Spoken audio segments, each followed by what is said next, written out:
নমস্কার, আমি তোমাদের advocate Indrani ma'am, west Bengal law একাডেমির রেক্টর এবং ডিরেক্টর।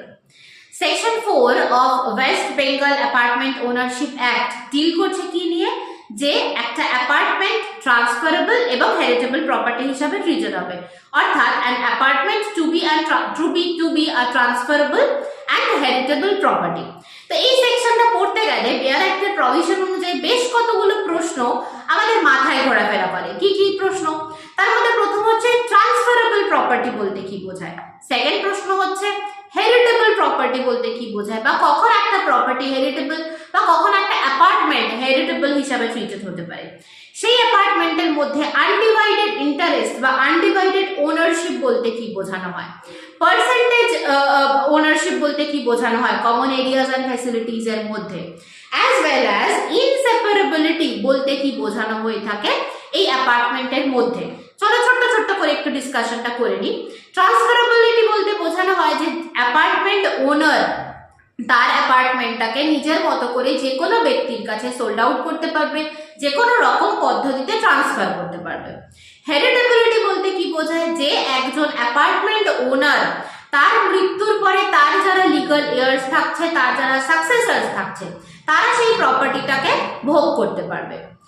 আনডিভাইডেড ওনারশিপ বলতে কি বোঝায়, যে একটা পার্টিকুলার অ্যাপার্টমেন্টের মধ্যে যে কমন এরিয়াজ অ্যান্ড ফ্যাসিলিটিজ রয়েছে, সেই কমন এরিয়াজ অ্যান্ড ফ্যাসিলিটিজ এর উপর অ্যাপার্টমেন্টের প্রত্যেকটা ওনার যারা যারা থাকছেন তাদের ইকুয়াল শেয়ার থাকবে, মানে তারা একই রকম ভাবে তার শেয়ার ভোগ করতে পারবে। পার্সেন্টেজ ইন্টারেস্ট বলতে যে লার্জার অ্যাপার্টমেন্ট হোল্ডার যিনি ব্যক্তি, অর্থাৎ ওনার যিনি, তিনি obviously common areas and facilities এর মধ্যে লার্জার শেয়ারকে ভোগ করতে পারবে। আর ইনসেপারেবিলিটি বলতে বোঝানো হয় যে এই apartment owner common areas and facilities গুলোকে ইনসেপারেবল ওয়েতে ভোগ করতে পারবে। এই সমস্ত রকম টুকরো টুকরো ইনফরমেশন নিয়ে ডিল করছে যে বইটি, সেটি হচ্ছে এই ওয়েস্ট বেঙ্গল ল্যান্ড লজ, যেখানে তিনটে বেয়ার অ্যাক্টের প্রভিশনস গুলো রয়েছে, west Bengal apartment ownership act, west Bengal land reforms act এবং west Bengal premises tenancy act. এই তিনটে অ্যাক্টের ইচ অ্যান্ড এভরি সেকশন এবং সেই সেকশনের আন্ডারে ডিল করছে কমেন্ট, যে কমেন্টের পোর্শনসটা লিখেছি আমি, অর্থাৎ তোমাদের অ্যাডভোকেট ইন্দ্রাণী ম্যাম। সেই কমেন্ট সেকশনের মধ্যে ইচ অ্যান্ড এভরি সেকশনের interpretation along with relevant case laws তোমরা খুব ইজিলি পেয়ে যাবে, যেটা তোমাদের সেমিস্টার এক্সামের ক্ষেত্রে অ্যাজ ওয়েল অ্যাজ যারা অ্যাডভোকেসি করছেন তাদের ক্ষেত্রে ইন্টারপ্রিটেশনের একটা নতুন পথ দেখাবে।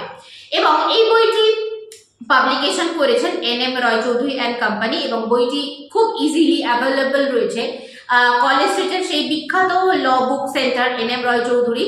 তো সেইখানে তোমরা এবং আপনারা এই বইটি বাই করতে পারেন, মানে কিনতে পারেন। তো এই বইটির মধ্যে প্রত্যেকটা অ্যাক্ট, প্রত্যেকটা প্রভিশনস তার ইলাবোরেট ওয়েতে description along with case laws interpret করা রয়েছে। Thank you.